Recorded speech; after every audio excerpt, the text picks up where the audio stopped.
Hello everyone, thanks for joining me for the vlog. I hope you're having a good week. So what can I tell you? What have I been up to? Well, I have actually been doing a lot of podcast interviews, and I know many of you are particularly enjoying the artist interviews. And this week on the podcast, we have one of my favorite artists, an artist that has inspired me to no end. It's Tracy Verdugo, and I have been lucky enough to attend one of Tracy's workshops. She came to my hometown. I have her book. In fact, I dug it out so I could show you. I have her Paint Mojo book, and it's been much loved and explored. I enjoy following her adventures on Instagram and over on Facebook, and I got so much out of her conversation. Particularly how she talked about getting over setbacks and challenges in her artistic career. And she talks about some of the things that happened, including how she and her husband Marco, they jumped into a creative business only to realize that 6 months later they had to go back to their day jobs and kind of rethink the way that they were approaching things. So it's very inspiring, and I encourage you to take a listen. Anyway, in today's vlog, I wanted to draw inspiration from Tracy's way of using color, and she talks about this in the podcast. And if you know Tracy's work, you'll know that she works with vibrant colors, lots of pattern, layers. It's all very lush and inviting. And today in the studio, I want to have a bit of a play with some brighter colors too. And in the podcast, Tracy suggested a little exercise. She talked about mixing complements, taking two colours, mixing them together so that you also have some neutrals and earthy tones. And that really appeals to me because I love those less saturated colours. So I thought I'd do that exercise with you today so that maybe you could try it out as well. And I'm going to be using watercolour. I've picked out some complementary colours and I'm going to mix them together and see what I come up with. So I'm using Daniel Smith watercolours, my favourite, and I've picked out a yellow and a purple, an orange and a blue, and a red and a green. And I'm going to mix those combinations together and see what happens, and see if I can come up with something new and interesting for my work, and maybe some brighter pops of colour. So let's start over here. We've got this bright yellow. So I'm going to come into, I'm just working in a sketchbook, paint a little swatch of that. Okay, I'm going to come down here and I'm going to pick up my purple. This is the Rose of Ultramarine. Some of that. Just add a little bit more water to that. There we are, that's a better puddle to work with. So I'm going to pop a puddle underneath it. I'm just going to leave a little bit of a gap between the two puddles. You can even see in the jar water there, you can see what happens when the two colours mix together there. And now I'm going to come down onto the page and I'm going to drag the two together. And I'm going to, let me just get not too much water on there, but just going to sort of scrub into the middle there. And you can see the difference in the colours. And so I think what we've mixed there is what I would call a very Laura kind of colour. And if you have a look at the colour that I've got on today, maybe my tablecloth, even some of the art that's around the studio, you'll see that this kind of colour I use a lot. But it looks beautiful when contrasted, particularly up against that vibrant purple. And that combination there is quite interesting. So let's do another one. Do the orange and blue combination. So I've got the quinacridone deep gold is what I'm using as an orange today. So making a little puddle there. I'm just going to pop that up the top. Scrub that in a bit. Now I'll pick up some of the blues. This is the Mayan Blue Genuine.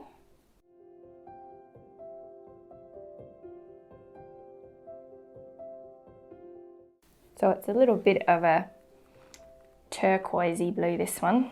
I'm going to try this out with all sorts of different versions of colours.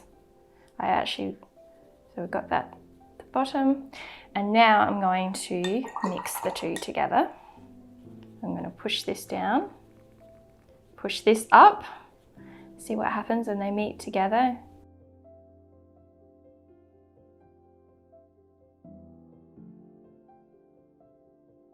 And you can see we've got a nice green in the middle there, kind of like an olive green.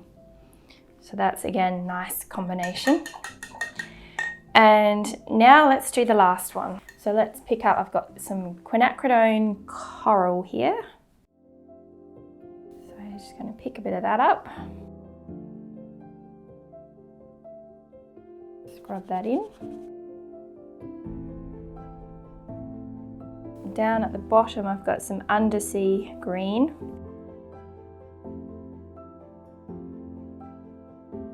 Get that going.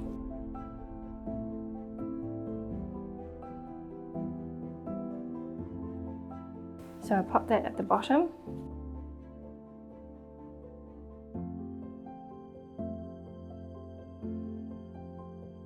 And now I'm going to mix the two together. Bring that down, mix the two together, let them combine. Now I'm scrubbing it in.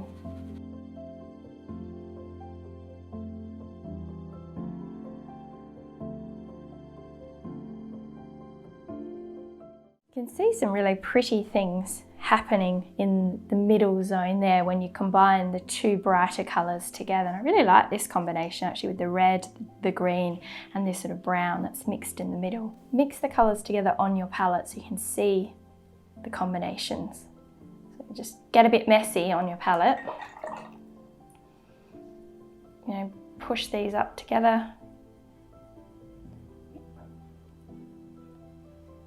And let's do this one as well. Bring these together. And I'm going to swatch these three colours out now too, so you can see them.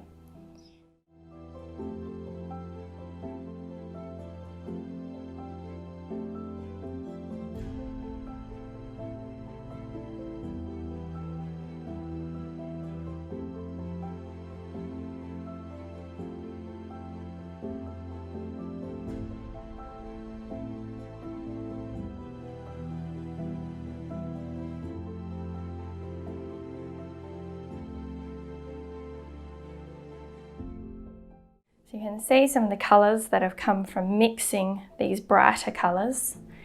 And you know, if you were developing a colour palette, you might think, well, maybe I will have a little bit of this brighter purple in. So I'm just going to pop a bit of that in. So just layering over the top, just super messy, letting things go a bit crazy here. Tracy did mention having maybe some white and some Payne's grey on your palette, so I'm going to add a little bit of white onto my palette. Oh, I did not mean to do that, but anyway, I've just dripped some white spots in there, which is fine. Okay, so now I've got a bit more of a pastel, soft purple. So I'm going to pop that in over here. There's another sort of option. To finish off, I'm going to add a little bit of this Mayan Blue Genuine. So what I'm coming up with is effectively my own sort of colour palette using ideas from the mixing exercise. I'm sort of pushing that out a little bit more now and making it my own, you know, seeing what I like. So I'm getting some of this Mayan Blue mixed with a bit of the quinacridone Deep Gold and just popping a bit of that in, picking a little bit of that up, you know, just dropping a bit of that deeper dark green into the mix.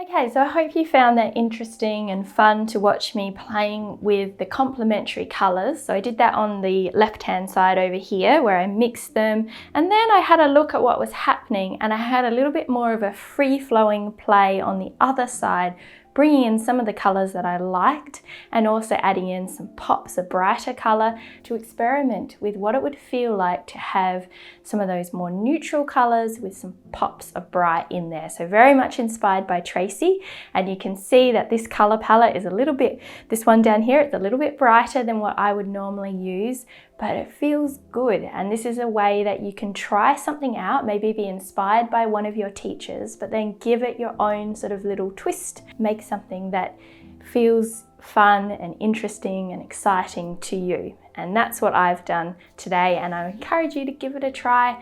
Listen to Tracy's podcast episode. She's also shared in that episode, so in the show notes there's a link to some freebies that she has. She has another great idea around embracing contrast in your work, so that would be a really good one to try out too. Well, that's it for this vlog. We are almost coming to the end of the first season of vlogging. So I want to thank you all for your comments and support and encouragement. And if you have any suggestions of things that you would like us to cover in season 2, we would absolutely love that. Leave that in the comments of this video so that we can gather all your ideas and get, cracking on the next season and the next adventure for this vlog. So if you have any suggestions or ideas for things that you would like me to cover in season 2, please leave a comment, and you can do that either in YouTube where I host the videos in the comments there, or else on my website. So the videos are embedded in the show notes. So if you go to Tracy's podcast episode, the video is there, and then you can leave a comment or leave a comment about the podcast episode. We love hearing from you. Otherwise, I think that's it for me. Have a lovely day, and I hope that you'll tune in again next week.